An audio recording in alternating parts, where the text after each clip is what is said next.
앉아서 우리 박경숙 집사님 소식을 들으면서 참 한편으로 마음이 좀 무겁기도 하고 또 한편으로는 좀 안타까우면서 또 기도해야 할 제목이구나 라고 생각을 했습니다.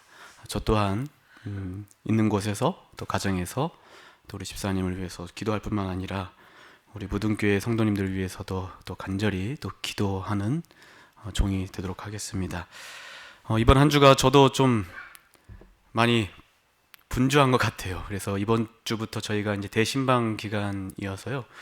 특별히 저희 교회는 젊은 분들이 많아서 가정으로 이제 방문하기가 좀 쉽지 않지만 그래도 이제 좀 새로 오신 분들과 또 이제 나이가 좀 있으신 분들 가정은 제가 가능한 제 안사람과 또 그리고 소그룹 원그룹과 함께 방문을 하고 있는데 저희 교회의 변화 중에 하나가 요 근래 한 3년 사이에 이제 견고한 토대뿐만 아니라 장로교 이런 교회에 출석하시던 분이 한 8분 정도가 교회 개종하고 저희 교회로 지금 출석하고 계십니다. 그래서 고흥에서 장흥에서 곳곳에서 매 안식일마다 정말 한 주도 빠지지 않고 가장 일찍 오시는 분들 가운데 한 분들입니다. 그 가정들인데 참 그런 분들을 하나님께서 또 교회로 보내주시고 또 축복해 주셔서 그분들과 함께 하는 이 사역의 길이 얼마나 행복하고 감사한 길인지를 제가 다시 한번 이 교회의 사역을 하면서 느끼고 또 감사하게 생각을 하고 있습니다.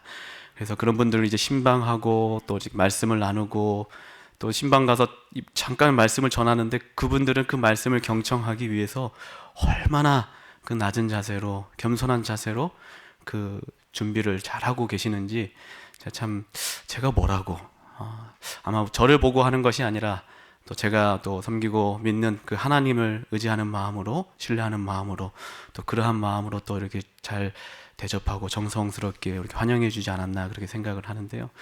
오늘 3시까지 여기저기 좀 방문을 좀 다니고 또 급히 이렇게 또 다시 우리 저녁 사경의 준비를 위해서 다시 한번 오늘 말씀을 좀 점검하는 가운데에 오늘 특별히 원래 좀 계획했던 말씀과는 다른 부분에서 이 부분 한 좀 짚고 다음 내일의 말씀을 좀 전하는 게 좋겠다 싶어서 오늘은 구원의 대상에 대한 부분을 좀 말씀을 드리려 합니다. 구원의 대상이 하나님께서 베푸시는 이 구원의 대상이 누구일까? 어제 우리가 살펴보고 공부한 것 가운데 확인한 것은 하나님의 가장 큰 관심사는 무엇이다라고 우리가 확인해 보았죠? 인류의 구원이었습니다. 근데 그 구원 베푸시길 원하시는 하나님의 뜻이 누구까지고 어디까지고 누구에게냐는 것이죠. 그것을 우리는 구원의 대상을 시대의 소망에 이렇게 기록되어 있는 것을 확인해 보았습니다. 같이 한번 좀 읽어보시면 좋겠습니다. 시작. 그분의 귀는 들으실 수 없을 만큼 둔하지 않으며 그분의 팔은 구원하실 수 없을 만큼 짧지도 않으시다. 당신을 힘입어 하나님께 나오는 모든 사람을 온전히 구원하시는 것이 그분의 대권이다. 아멘. 이 한마디로 하나님의 구원의 대상이 잘 정리되고 요약되는 것 같습니다. 그분의 귀는 들으실 수 없을 만큼 둔하지 않고 그분의 팔은 구원하실 수 없을 만큼 짧지도 않으시다. 당신을 힘입어 하나님께 나오는 모든 사람을 온전히 구원하신 것, 그것이 하나님의 뜻이고 하나님의 대권이다라는 말씀이죠. 각시대 대쟁투에 있는 말씀, 각시대 대쟁투 261페이지에 있는 말씀을 제가 한번 또 읽어보겠습니다. 하나님은 모든 사람이 구원을 받으며 진리를 아는 데 이르기를 원하시느니라. 모든 사람이 구원을 얻을 수 있도록 하나님의 성령은 값없이 주어졌다. 참 빛, 곧 그리스도께서 세상에 와서 각 사람에게 비치신다. 그러므로 사람이 구원을 얻지 못하는 것은 생명의 선물을 스스로 거부하기 때문이다. 여기의 말씀을 보면서 우리가 확인할 수 있는 것은 하나님의 뜻은 모든 사람을 구원하길 원하신다는 것이죠. 그런데 구원 얻지 못한 사람이 있을까요? 있다고 나옵니다. 어제 분명 선지자의 말씀을 통해서 하나님께서는 할 수 있는 한 어떠한 방법을 사용해서도 사람의 구원을 위해 일하시고 힘쓰신다라고 말씀하셨지만 그럼에도 불구하고 사람이 구원 얻지 못한다고 선지자는 선지자의 글 가운데 기록해 놓고 있는데 뭐 하기 때문이라 라고 아까 우리가 확인해 보았습니까? 밑줄 친 부분 같이 읽겠습니다. 그러므로 시작. 그러므로 사람이 구원을 얻지 못하는 것은 생명의 선물을 스스로 거부하기 때문이다. 아멘. 이 말을 반대로 하면 누구든지 구원 얻을 수 있는데, 성령의 음성에 순종하는 자는 누구든지 구원 얻을 수 있는데 스스로 뭐 하는 자는? 거부하는 자는. 그러니까 내 안에 성령이 거하시기를, 성령이 말하시는 것을 거부하고, 그래서 용서받을 수 없는 죄가 무슨 죄입니까 여러분? 성령을 회방하는 죄. 이 말을 다시 말해 우리 어제 내용에 복습해서 볼 때에 내 스스로 구원을 거부하는 것인데, 이것을 다른 표현으로는 내가 죄인임을 인정한다 안 한다? 안 한다. 안 하기 때문에 스스로 구원을 거부하는 거예요. 또 내가 말씀을 통해 죄인임을 발견하고 또 깨닫는다. 그렇지 않는다. 그렇지 못하고 있다는 것이죠. 자, 여기 그래프를 한번 좀 봅시다. 여기 보시면 첫 번째 그래프는 연도별 종교인 그리고 무종교인의 인구 변화입니다. 여기 가만히 보시면 1900년대를 기점으로 쭉 이 주황색 그래프가 하향 곡선을 그리고 있습니다. 이게 종교인 수치가 지금 어떻게 되고 있어요?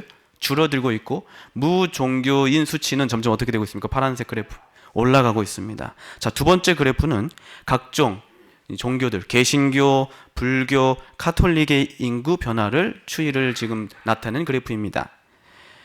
모든 종교들이 지금 다 어떻게 하고 있어요? 하향 곡선을 그리고 있습니다. 인구가 줄어들고 있어요. 물론 전체 인구가 줄어드는 것도 있을 수 있겠지만 종교 인구 수들이 줄어들고 있는데, 그 가운데 이 기독교 안에 청년들이 떠나는 이유의 이 현실을 보면서 제가 참 가슴 아픈 통계를 제가 보게 되었습니다. 많은 친구들이 내가 왜 꼭 교회를 가야 하지? 교회를 다니던 친구들도 그 교회를 다녀야 할 필요성, 교회 다니는 그 이유를 느끼지 못하고 교회를 떠나고, 또 여러 학업적인 문제, 여러 개인적인 문제, 자유로운 신앙의 문제, 목회자와 교인들에 대한 실망에 대한 문제, 여러 가지 갖가지 문제들을 가지고 신앙을 포기하고 구원에 대한 갈망마저 사라지고 있는 현실 속에 우리는 살아가고 있습니다. 그럼에도 불구하고 하나님께서는 모든 사람에게 구원을 베푸시고자 지금도 기다리시고 또 기다리고 계신다는 사실을 믿으십니까? 그럼에도 불구하고 여러분을 끝까지 기다리고 계신다는 사실, 저는 오늘 성경에 비교적 잘 알려진 인물은 아니지만 무비보셋이라는 한 인물을 통해서 우리가 구원 얻기 위해 가져야 할 모습 뿐만 아니라 하나님께서 구원을 베푸시기 원하시는 그 마음이 성경을 통해 어떻게 표현되고 있는지를 오늘 무비보셋의 한 이야기를 통해 여러분들에게 좀 들려드리고자 합니다. 사무엘하 4장 4절 같이 한번 읽어보실까요? 시작.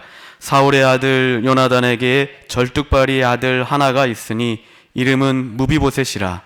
전에 사울과 요나단의 죽은 소식이 이스라엘에서 올 때에 그 나이 5살이었는데 그 유모가 안고 도망하더니 그 비도망함으로 아이가 떨어져 절게 되었더라. 자, 무비보셋은 요나단의 아들이자 이스라엘의 초대 왕이었던 다윗의 손자였습니다. 죄송합니다. 사울의 손자였습니다. 초대 왕의 사울의 손자였죠. 5살 때에 블레셋과의 전쟁으로 인해서 아버지 요나단과 할아버지 사울을 동시에 잃어버리고, 뿐만 아니라 무비보셋은 전쟁의 난리통에 도망치다가 피신하다가 유모가 안고 뛰다가 아이를 떨어뜨려서 이 아이가 어떻게 되고 맙니까? 다리를 절게 되었다. 더욱이 이제는 그동안 살았던 왕자로서의 삶이 아니라 그런 부귀영화를 다 이제 내려놓은 채 산속에서 피신에 숨어 사는 신세, 비천한 신세가 되고 말았습니다. 시간이 흘러 이제 다윗이 이스라엘 왕이 되어 새롭게 나라를 통치하게 되었는데요. 우리가 세상 역사를 가만히 보시면 새로운 나라를 이루는 새 정권이 들어서면 이전 정권들은, 세력들은 어떻게 합니까? 다 숙청하고 다 제거하는 일을 가장 먼저 합니다. 그러기에 사울의 손자이자 요나단의 아들이었던 이 무비보셋은 아마 새로운 그 세력의 정권이 들어선 그 모습을 보면서 분노를 느낄 뿐만 아니라 두려움을 동시에 가지고 있었을 것입니다. 그래서 이에 대해서 선지자의 글에 이렇게 표현되고 있습니다. 다윗의 원수들의 보고를 통하여 다윗이 왕위의 찬탈자란 강력한 편견을 품고 있었다. 누가요? 무비보셋이 다윗은 분명히 나를 뭐 할 것이다. 잡아 죽일 것이다. 라는 그런 생각을 가지고 자신은 이제 피해 숨어 지내야겠다라는 생각을 한 것 같습니다. 그런데 성경을 읽어보시면 이 무비보셋의 생각과 달리 다윗이 이 무비보셋을 찾는 이유가 정반대의 이유였습니다. 다윗이 왜 이 무비보셋을 찾으려 했을까요? 너무 잘 아시죠? 사무엘하 9장 7절을 보시면 다윗이 가로되 무서워 말하라 내가 반드시 너의 아비 요나단을 인하여 너에게 은총을 베풀리라 라고 하는 이 말의 의미를 통해서 알 수 있는 것처럼 다윗 왕은 은혜를 기억할 줄 아는 사람이었습니다. 다윗은 물론 남의 아내를 탐하여 죄를 범했던 그런 실수가 많은 사람이기도 했지만 자신을 지켜주고 아껴주었던 친구의 은혜를 기억할 줄 아는 사람이었어요. 그래서 사무엘상 20장 42절에 그들이 어떠한 약속과 서로 어떠한 말을 나눴는지 20장 42절에 이렇게 기록되고 있습니다. 요나단이 다윗에게 이르되 평안히 가라. 우리 두 사람이 여호와의 이름으로 맹세하여 이르기를 여호와께서 영원히 나와 너 사이에 계시고 내 자손과 너의 자손 사이에 계시리라 하였느니라. 다윗은 이 요나단이 했던 이 말을 아마 기억할 뿐만 아니라 요나단의 사망 소식을 듣는가 동시에 가장 먼저 누구를 찾으려 했을까요? 요나단의 아들 이 무비보셋을 사울의 왕의 집안에 있는 사람들을 찾기 시작했던 것입니다. 근데 대부분 전쟁으로 사람들이 많이 죽고 그나마 남아있는 가족들은 다 어디 숨어버리고 찾기 힘들었지만 겨우 마침내 수소문 끝에 이 무비보셋이라는 사람을 아들을 찾게 되었는데 겨우 찾아낸 이 무비보셋을 자신이 있는 이 궁으로 데려올 생각에 이 다윗은 매우 설레고 기대했을 것 같습니다. 그런데 이 다윗이 궁 안에 가만히 앉아 있는데 문 열리면서 들어오는 한 사람의 모습 몰골을 가만히 보니까 어때요? 누더기 옷을 입고 지저분한 옷을 입고 두 다리를 절뚝거리면서 간신히 걸음을 내딛는 그 모습을 보는 다윗의 심정이 어땠을까요? 가슴이 참 아려웠을 것 같아요. 사랑하는 친구에게 남아있는 유일한 아들이 저런 가여운 모습을 하고 있다니 아마 참 안타까움이 컸겠죠. 분명히 이 무비보셋이 궁 안에 살았을 때는 어떠한 모습이었겠습니까? 곱디 고운 얼굴로 귀티 나는 얼굴로 그런 모습에 있었던 이 아이가 지금은 누더기 옷을 걸치고 절뚝거리면서 힘겹게 그리고 두려움에 떨면서 그곳을 들어오는 모습을 보면서 다윗이 어떻게 하냐면 무비보셋아 라고 다윗이 외칩니다. 그러자 사무엘하 9장 6절을 보시면 무비보셋의 반응을 한번 보십시오. 사울의 손자 요나단의 아들 무비보셋이 다윗에게 나와 엎드려 절하매 다윗이 가로되 무비보셋아 하니 대답하되 주의 종이 여기 있나이다. 자, 이 모습을 가만히 볼 때에 한 국가의 왕자로서의 그 당당함은 다 어디 간 데 없고 두려움으로 덜덜덜 떠는 그 모습을 지금 무비보셋이 하고 있는 거죠. 그런 이 무비보셋에게 다윗은 손을 붙잡고 이렇게 얘기합니다. 다윗이 가로되 무서워 말하라. 내가 반드시 너의 아비 요나단을 인하여 너에게 뭐를 베풀리라? 은총을 베풀리라. 자, 이 말을 들었던 무비보셋의 반응을 한번 봅시다. 저가 절하여 가로되 이 종이 무엇이간데 왕께서 죽은 개 같은 나를 돌아보시나이까. 자기의 처지를 뭐 같다고요? 그냥 개가 아니에요. 죽은 개와 같은. 그냥 상처난 개, 볼품없는 개, 그냥 쓸모없는 개라고 말하지 않고 자신을 뭐라고 얘기해요? 죽은 개, 생명이 없는 존재. 희망이 없고 죽은 개와 같은 존재. 이것이 무비보셋의 처지였습니다. 자신의 처지를 너무나도 잘 표현하는 고백이었습니다. 주여, 왕이여, 죽은 개 같은 나를 왜 돌보십니까? 저는 이 죽은 개 같은 무비보셋의 모습을 보면서 이런 모습이 과연 우리의 현재의 영적인 죽은 모습은 아닐까 한번 저는 생각해 보게 되었습니다. 육체의 장애보다, 육체의 질병보다 더 무서운 것이 영적 장애요, 영적 질병이라는 사실에 동의하십니까? 다시 말해, 영적 장애인들은 나는 하나님 없이도 잘 살 수 있을 거라고 착각하고 나는 구원이 필요하지 않다라고 생각하여 그런 영적 장애를 살아가는 사람들, 심지어 자신이 영적 장애를 겪고 있는지조차 모르는 사람들이 우리 주변에 너무나 많이 있습니다. 신체적 장애를 겪었던 이 무비보셋이 다윗 왕을 피해서 숨어 지냈던 것처럼 영적인 장애를 앓고 있는 우리는 지금 누구의 낯을 피해서 숨어 있어요? 하나님의 낯을 피해 숨어 있지는 않은지 모르겠습니다. 창세기 3장 9절에 이러한 장면이, 여러분 잘 아시는 장면입니다. 여호와 하나님이 아담을 부르시며 그에게 이르시되 네가 어디 있느냐, 어디 있느냐. 지금 찾고 있는 거예요. 하나님이 누굴 찾아요? 아담을 찾아요. 범죄한 아담을 찾고 있습니다. 하나님은 죄를 짓고 피해 숨어있는 죄인들을 직접 찾으시는데 이 장면이 잘 묘사되고 있어요. 아담아, 아담아, 네가 어디 있느냐. 정말 하나님이 이 아담이 어디 있는지 몰라서 묻습니까? 아닙니다. 하나님이 왜 이 아담을, 하와를, 죄 지은 아담과 하와를 찾는 것일까요? 저는 하나님이 아담과 하와를 찾는 이유는 단 하나, 이겁니다. 그들을 위로하시고 희망을 주시고 결국 뭘 주기 위한 것입니까? 생명을 주기 위해 찾으셨던 것이었어요. 그런데 그들은 어떤 반응을 합니까? 가로되 내가 동산에서 하나님의 소리를 듣고 내가 벗었으므로 두려워하여 숨었나이다. 자, 무비보셋이 다윗이 무서워 숨었고, 다윗은 반대로 이 무비보셋을 뭐 하기 위해, 은총을 베풀기 위하였는데 무비보셋은 다윗이 무서워 숨었습니다. 마찬가지입니다. 하나님은 죄지은 아담을 뭐 하기 위해, 생명을 주시기 위해 찾고 다시금 회개할 수 있는 기회를 주시기에 찾고 있는데 아담은 어떻게 하는 거예요? 저는 무서워 두려워 숨었다라고 말하죠. 그러나 하나님께서는 자신을 배반한 아담을 끝까지 포기하지 않으시고 원복음 3장 15절에 이 복음의 말씀을 약속하셨습니다. 죄로 인해 영적 장애를 갖게 된 우리에게 하나님이 약속하신 거예요. 뭐에 대한 약속입니까? 이 3장 15절의 말씀이 그리스도, 예수 그리스도 메시아를 너희에게 보내서 너희 죄를 대신해 깨어진 관계를 회복할 수 있는 길을 주시겠다고 약속하시는 장면 아닙니까? 이것이 마침내 결국 하나님의 약속대로 갈라디아 4장 4절의 말씀처럼 때가 참에 예수께서 이 땅에 오셨고, 그리고 이 땅에 오셔서 예수님께서 가장 낮은 자, 불쌍한 자, 별 볼 일 없는 자들을 위해서 봉사하셨습니다.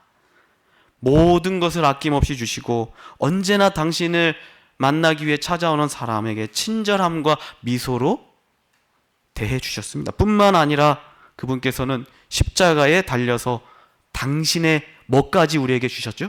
생명까지 주셨다라는 거죠. 왜 그렇게 하셨습니까? 예수님이 왜 그렇게 하셨어요? 우리가 뭐를 지키시려고? 약속을 지키시기 위해서. 자, 잘 한번 생각해 보시죠. 다윗은 무비보셋이 자신을 원수라고 생각하고 있었는데도 불구하고 요나단과의 약속을 생각하면서 죽은 개와 같았던 이 무비보셋을 정성껏 돌보면서 그에게 은총을 베풀었습니다. 이것이 복음이에요. 내가 원수라고 생각하고 두려움의 대상이라고 생각하는 존재가 나를 위해 뭐 하고 있는 거예요? 은총을 베풀기 위하여 끝까지 기다리고 계신다는 그 사실, 이것이 복음 아니겠습니까? 그 결과 우리는 하나님과의 원수와의 이 관계에서 결국 예수 그리스도로 인하여 하나님의 자녀가 되는, 하나님의 자녀로 입양되는 놀라운 축복을 경험하게 됩니다. 깨어졌던 관계가 회복되는 것이죠. 여러분, 이 하나님과의 깨어진 관계를 회복시키기 위해서 여러분 노력한 것이 있습니까? 여러분 어떤 것을 대가를 치른 게 있어요? 돈을 지불했습니까? 아니면 따로 시간을 할애하셨습니까? 아니면 육체적으로 정신적으로 시간을 할애하셨습니까? 그런 것이 없음에도 불구하고 하나님께서는 우리와의 깨어진 관계를 회복하기 위해 모든 것을 하나님께서 하셨습니다. 그것이 뭡니까? 우리에게 손을 내밀어 주셨던 것이죠. 마치 다윗이 무비보셋이 절뚝거리며 찾아오는 그 장면 가운데에 다윗은 무비보셋에게 뭘 내밀었습니까? 손을 내민 것처럼 저는 이것이 하나님의 은혜요 구원이 아닐까 생각해 보았습니다. 마치 무비보셋이 죽을 것 같았던, 그냥 나는 이렇게 살다가 처절하게 그냥 죽을 것 같았던 그러한 자신의 처지가 그 다윗을 통하여, 다윗의 약속을 통하여 그의 삶이 완전히 변화된 것처럼 죽을 수밖에 없는 이 땅에서의 우리의 삶이 예수 그리스도로 인하여 먼저 손 내밀어 주시는 하나님의 손으로 인하여 우리는 하늘의 왕자로 살아갈 수 있는 것 아니겠습니까? 우리가 정말 이 사실을 꼭 기억하셨으면 좋겠습니다. 무비보셋이 다윗 왕 앞에 나아간 것밖에 없습니다. 그럼에도 그 나아간 것 하나만으로 무비보셋은 엄청난 축복을 경험하게 됩니다. 죽은 개와 같다라는 그 자신의 처지를 인정하면서 왕 앞에 나아갔을 때 그는 위로를 받을 뿐만 아니라 희망을 제시받았고 생명을 얻게 되었습니다. 우리 또한 하나님 앞에 나아갈 때 여러분 예쁘게 단장하고 좋은 차를 타고 어떠한 좋은 것을 가지고 가는 것이 중요하겠습니까? 아니에요. 무비보셋이 있는 그대로 나아간 것처럼 우리도 하나님 앞에 있는 내 모습 그대로 나아갈 때에 하나님은 우리를 불쌍히 여기시며 마침내 구원을 이루실 것을 저는 분명히 믿습니다. 어떤 사람이 밤에 잠을 자다가 한 꿈을 꾸었대요. 근데 그 꿈에서 자신이 어떤 큰 화려한 문을 이제 딱 들어가기 위해서 그 문 앞에 서 있는 그 장면의 모습이 보였다는 것이. 그런데 그 화려한 문 안으로 딱 들어가려 하는데 자신의 손에 팻말이 들려 있는데 그 팻말에 죄인이라고 써져 있는 거예요. 내가 이거 들고는 이 화려한 문을 통과하지 못할 것 같아서 그는 주머니에서 펜을 꺼내 이렇게 기록합니다. 그러나 그렇게 큰 죄인은 아닙니다. 그래서 이 팻말에 이렇게 기록하면 그래도 좀 통과시켜 줄 것 같아서 이렇게 적었어요. 근데 어떻게 됐을까요? 보기 좋게 퇴짜를 맞았습니다. 돌아가. 그래서 아까 썼던 이 글을 지우고 이렇게 적었습니다. 의인이 되려고 애쓰는 사람입니다. 이제 들고 이제 딱 화려한 문 앞에 있는 문지기에게 딱 갔더니 통과시켜줬을까요? 또 퇴짜를 맞았습니다.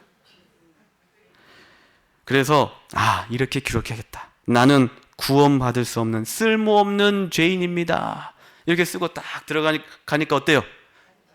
문을 확 열어줬을까요? 퇴짜를 냈을까요? 퇴짜를 또 낸 거예요. 왜? 거기에는 어떻게 해야 될까 고민하다가 예전에 다 내가 생각했던 거는 다 내버려 두고 원래 팻말에 써져 있던 단 두 글자 죄인 이 글자만 다시 원래대로 써놓고 다시 그 앞을 갔을 때 문지기가 어떻게 해줬을까요? 문을 열어줘. 이게 뭘 의미하는 예화이겠습니까? 예수님께서 이 땅에 오신 목적은 의인을 찾으려 오신 것이 아니에요, 여러분. 내 스스로가 하나님 앞에서 정말 하염없이 죄인이라는 그 사실을 인정하고 깨닫는 자를 하나님은 찾고 기다리신다는 사실을 우리 모두가 기억하셨으면 좋겠습니다. 내 죄된 모습 그대로 하나님께 나아가는 것, 그것을 하나님은 기다리고 계신다는 거죠. 우리 이경희 사모님 한번 좀 읽어주시면 고맙겠습니다. 네, 한번 다 읽어주세요. 사탄은 그대를 엄청난 죄인으로 비난할 것이다. 그런데 그대는 그것을 인정할 수밖에 없다. 그러나 그대는 이렇게 말할 수 있다. 나는 죄인임을 알고 있다. 그렇기 때문에 내게는 구주가 필요하다. 예수님께서는 죄인을 구원하시기 위해 세상에 오셨다. 그 아들 예수의 피가 우리를 모든 죄에서 깨끗하게 하실 것이요. 만일 우리가 우리 죄를 자백하면 저는 미쁘시고 의로우사 우리 죄를 사하시며 모든 불의에서 우리를 깨끗게 하실 것이요. 자, 우리 빨간 부분을 같이 읽겠습니다. 시작. 나에게는 구원을 주장할 만한 아무런 공로와 선이 없다. 그러나 나는 모든 죄를 속죄하는 세상 죄를 지고 가는 흠없는 하나님의 어린 양의 피를 하나님 앞에 제시한다. 이것이 나의 유일한 단언이다. 아멘. 사단은 여러분을 끊임없이 엄청난 죄인이라고 비난할 거래요. 근데 그대는 그것을 뭐 할 수밖에 없대요? 인정할 수밖에 없대요. 그러나 여기 중요한 거예요. 그대는 이렇게 말할 수 있다. 나는 뭐임을 알고 있다? 죄인임을 알고 있다. 그렇기 때문에 내게 뭐가 필요하다? 구주가, 예수가 필요하다. 예수님께서 죄인을 구원하시기 위해 이 세상에 오셨고 나를 구원하기 위해 이 세상에 오셨다라고 사단 앞에 당당히 외칠 수 있는 우리의 믿음이 있기를 간절히 바랍니다. 사단은 끊임없이 여러 방법으로 여러분을 무너뜨리려 할 거예요. 나 같은 사람도 구원받을 수 있겠어? 아니요. 여러분보다 더 끔찍한 죄를 혹 지었다 할지라도, 아니 나의 그 추악한 죄마저도 용서할 수 있는 분이 계심에 여러분 희망을 갖고 그분 앞에 용기를 가지며 나아갈 수 있는 저와 여러분이 되시기 간절히 바랍니다.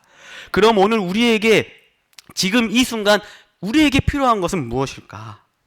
그것은 바로 첫 번째, 무비보셋이 만약에 다윗이 불렀을 때에 나왔을 때에 자신의 처지를 깨닫지 못했다면, 자신의 처지를 인정하지 않았다면, 마찬가지로 오늘 하나님께서 여러분을 찾고 부르시는데 나는 쓸모없는 죄인임이라는 것을 인정하지 못한다면 우리가 구원의 대열에 동참하지 못하지 않겠습니까? 가장 우리에게 필요한 것은 먼저 나의 현실의 모습을 깨닫는 것입니다. 내가 죄인임의 처지를 깨닫는 것. 두 번째, 깨달음을 이제 뭐 하는 거예요? 고백하는 것. 무비보셋이 자기의 처지를 깨달을 뿐만 아니라 다윗 왕 앞에 나아갔을 때 그가 뭐라고 고백합니까? 죽은 개와 같은 저를 돌보십나이까? 하나님 앞에 뭐라고 우리는 고백할 수 있겠습니까? 하나님, 이러한 죄인도 용서할 수 있겠습니까? 하나님, 용서해 주십시오. 저는 죄인입니다. 라고 깨달음을 뭐 하는 거예요? 고백하는 거예요. 그게 뭡니까, 여러분? 기도예요. 우리의 삶 가운데에 말씀을 통하여 내가 죄인임을 깨닫는 것 중요합니다. 그런데 믿음, 구원은 어떻게 이룬다고 했어요? 말씀을 듣고 입으로 뭐 하는 겁니까? 시인하여 구원에 이른다라는 말씀이 기록되어 있어요. 그 말인즉슨 우리는 말씀을 통하여 내가 죄인임을 깨닫고 내 입술을 통하여 기도로 하나님께 뭐 하는 거예요? 내가 죄인임을 고백하는 거예요. 그러므로 구속자이신 예수 그리스도를 바라보는 것, 이것이 오늘 우리에게 있는 유일한 희망이요 구원에 이르는 유일한 길임을 여러분 인정하게 되시길 간절히 바랍니다.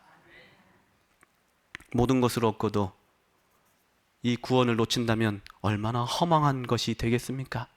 이 땅에서 10억을 모은다 한들, 이 땅에서 부동산 부자가 된다 한들, 이 땅에서 내 자녀들이 성공한다 한들, 유한한 이 땅의 세상이 끝난 영원한 것이 나에게 약속되어 있지 않다면 그것이 무슨 의미가 있겠습니까? 여러분, 힘겹게 신앙을 투쟁하며 살아가는 우리 모든 우리 무등교회 성도님들의 삶 가운데에 하나님의 최종적인 구원으로 큰 축복으로 여러분의 삶 가운데 임해 주시기를 간절히 소망합니다. 그래서 우리가 지금 가장 필요한 것은 다른 것을 구하는 것이 아니에요. 내가 죄인임을 깨닫고 죄를 고백함과 동시에 나에게 무엇이 필요하다? 그렇기 때문에 예수가 필요하다. 그러면서 하나님께서는 오늘 우리에게 구원을 얻을 만한 다른 그 어떠한 이름도 주시지 않았다라고 성경은 기록하고 있어요. 같이 한번 읽어보실까요? 시작. 다른 이로서는 구원을 얻을 수 시작. 다른 이로서는 구원을 얻을 수 없나니 천하 인간의 구원을 얻을 만한 다른 이름을 우리에게 주신 일이 없습니다. 아멘이십니까? 하나님은 우리에게 그 어떠한 이름을 제시하시면서 구원을 주시겠다고 하지 않아요. 안상홍이요? 아니요. 문선명이요? 아니요. 이만희요? 아니요. 정명석이요? 아니요. 그 어떠한 것에 현혹되지 마시고 오직 나의 구원을 이룰 분은 예수 그리스도밖에 없다는 사실을 인정하시고 주 앞에 무릎 꿇는 저와 우리 모든 성도님들의 삶이 되시길 간절히 바랍니다. 우리의 영적 장애는 뭘로 많이 치유받을 수 있어요? 예수의 피로만. 자, 이제 무비보셋이 자신의 처지를 깨닫고 다윗 왕 앞에 고백하며 나아갔을 때에 그가 얻었던 축복을 우리 한번 좀 보도록 하겠습니다. 무비보셋이 자신의 처지를 깨닫고 왕한테 고백했을 때 이 다윗이 그에게 베푼 축복을 같이 한번 보겠습니다. 같이 읽을게요. 시작. 왕이 사울의 사환 시바를 불러서 이르되 사울과 그 온 집에 속한 것은 내가 다 내 주인의 아들에게 주었노니 너와 내 아들들과 내 종들은 저를 위하여 밭을 갈고 거두어 내 주인의 아들을 공개하라. 그러나 내 주인의 아들 무비보셋은 항상 내 상에서 먹으리. 아멘. 자신의 처지를 깨닫고 왕 앞에 나아갔던 무비보셋에게 주어진 축복은 엄청났습니다. 왕자로서의 삶을 회복해 줄 뿐만 아니라 왕과 함께 같이 식사할 수 있는 특권을 얻었다. 우리 또한 예수님께서 하늘 왕자로서 이제 영원한 생명을 약속하셨는데 우리의 삶은 그러면 어떠한 삶이 되어야 하겠습니까? 우리의 삶이 이 땅에서 이제 죽어가는, 의미 없이 그냥 죽어가는 사형수와 같은 그러한 삶이 아니라 영원한 생명을 약속받은, 무비보셋처럼 큰 축복을 약속받은 우리의 삶에, 우리의 생명을 기대해 볼 때 여러분 오늘 하루 그리고 내일 살아가는 그 순간순간들이 얼마나 기쁘고 감사하고 감격스러운 삶이 되겠습니까? 여러분은 이 땅에서의 이제 삶은 더 이상 사형수의 삶이 아님을 기억하게 되시길 간절히 바랍니다. 여러분은 예수 그리스도의 피로 사신 하나님의 하늘의 왕자 그리고 하늘의 공주라는 사실을 우리 모두가 꼭 기억하셨으면 좋겠습니다. 이제 말씀을 정리하면서 한 이야기를 좀 들려드리겠습니다.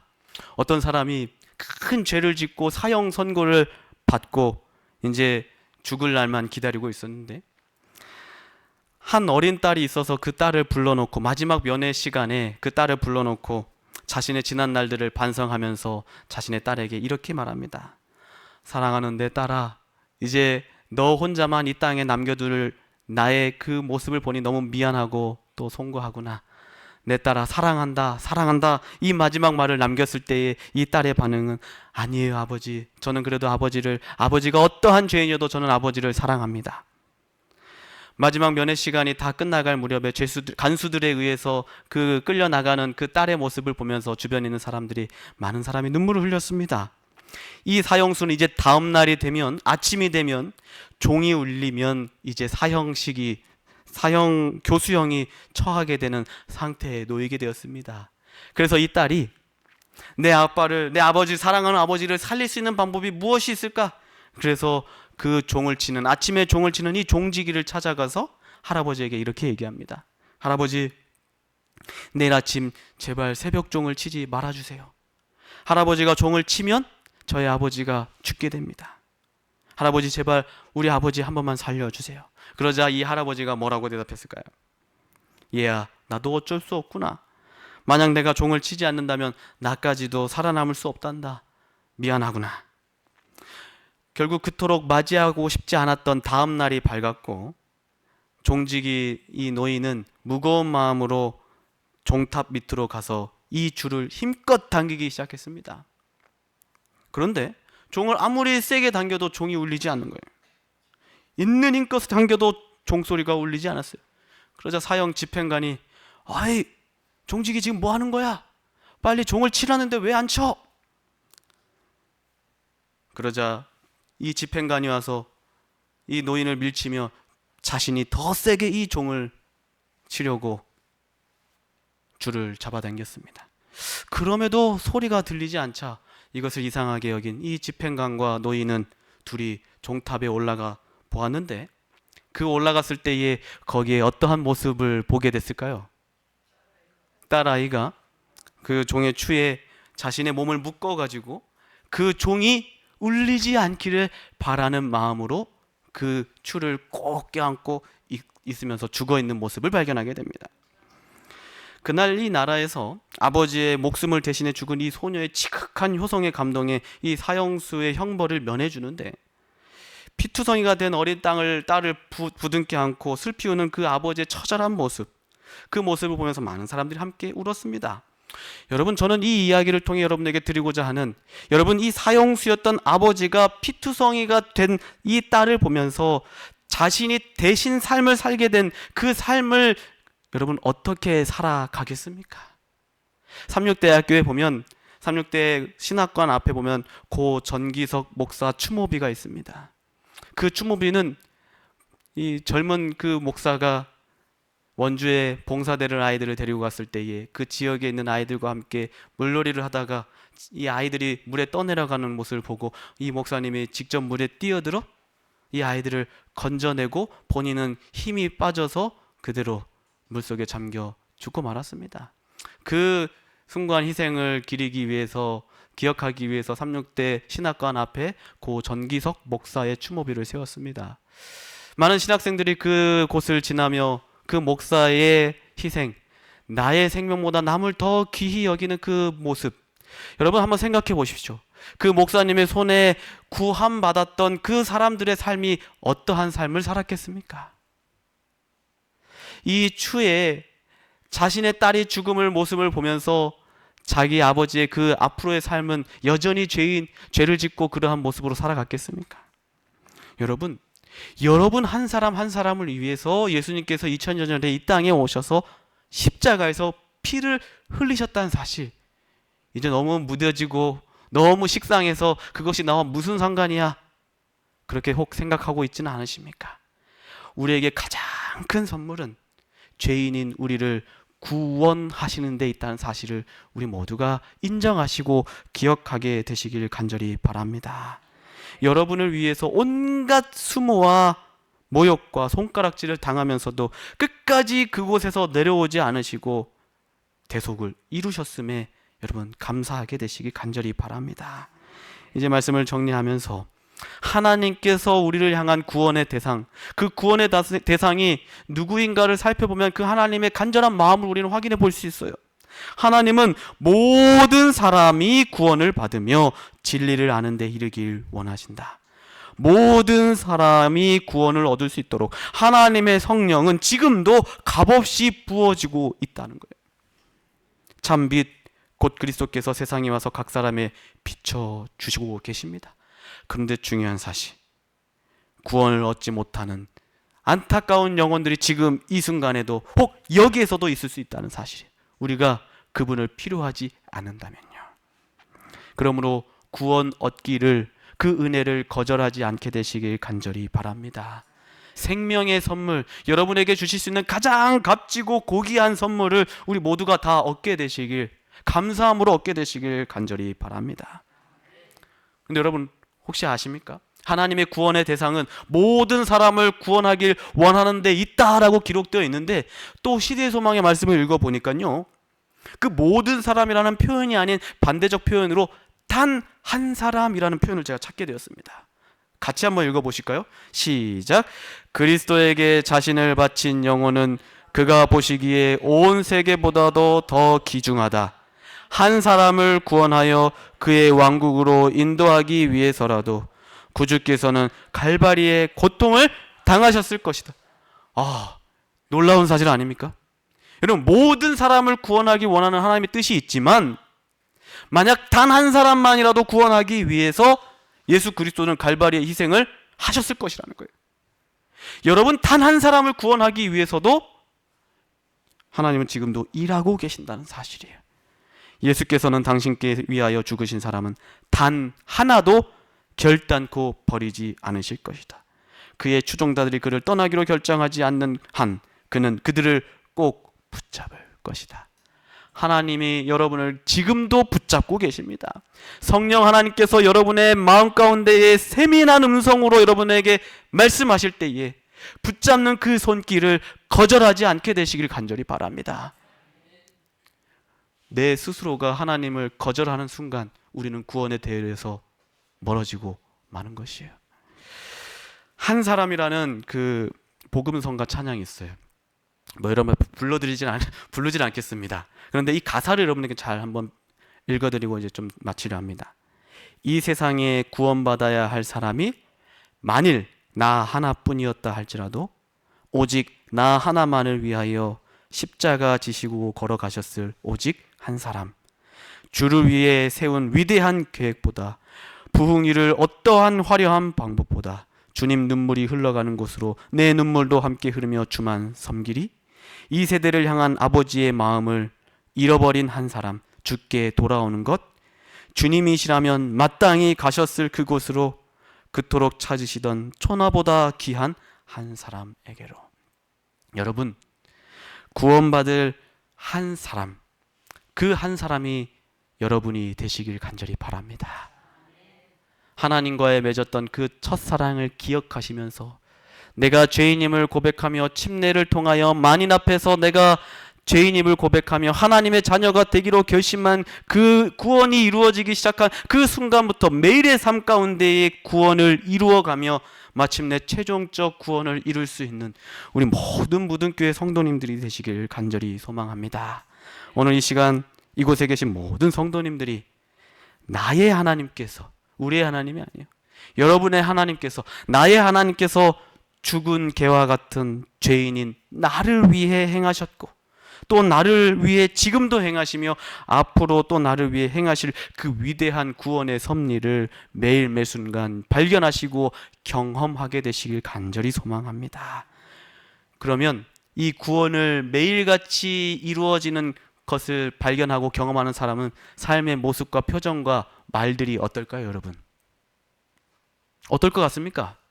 신앙하는 사람들을 가만히 보면 세상 죄를 다 지고 가는 그러한 사람들처럼 보이는 사람도 있어요. 그런데 진정으로 하나님의 구원받은 사람들은 어떻습니까? 내 모든 짐을 다 내버려 두니까 어떻게 해요? 그냥 매일의 삶이 어때요? 너무 감사와 감격 가운데에 만나는 사람마다 어때요? 기쁘게 하나님을 전할 수 있는 것 아니겠습니까? 사마리아 여인이 그동안 사람들을 피해서 숨어서 살았지만 예수 그리스도의 그 목마르지 않는 그 생명수를 경험했을 때에 그가 가장 먼저 한 일이 무엇입니까? 표정이 바뀌었어요. 그리고 가지고 있었던 것을 던지고 가장 소중하게 여겼던 것도 던지고 어디를 향했습니까? 그가 그동안 무서워하고 두려워했던 대상인 사람들로 향하게 되었어요. 여러분의 삶은 구원받은 사람들의 삶이 어때야 하겠습니까, 여러분? 감격에서, 기쁨으로 매일의 삶을 그렇게 맞이해야 하지 않겠습니까? 오늘 또 눈을 감고 또 내일 아침 새 하루를 맞이할 때 오늘 하루를 또 살아가게 하신 하나님의 특별한 목적을 발견할 수 있도록 기도하시고 내가 만나는 수많은 영혼들에게 하나님께서는 여러분을 통하여 구원을 이루길 원하신다는 아까 이 선지자의 글의 말씀을 꼭 기억하시면서 여러분을 통하여 이루실 하나님의 놀라운 구원의 섭리를, 역사를 경험하는 매일의 삶이 되기를 간절히 소망하며 오늘 말씀을 줄이겠습니다. 함께 기도하겠습니다. 우리 하나님,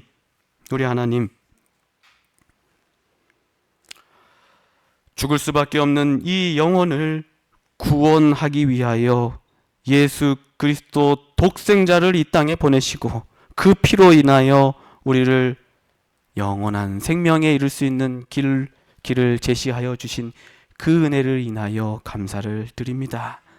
모든 사람의 구원을 이루길 원하는 하나님, 그러나 단 한 사람만이라도, 단 한 사람을 위해서라도 갈바리에서 피 흘리실 계획을 가지신 그 하나님의 뜻을 기억하며 그 한 사람이 내가 될 수 있도록 성령 하나님이 오늘 나에게 하시는 그 세밀한 음성에 귀 기울일 수 있는 겸손함이 우리에게 있게 하여 주시옵소서.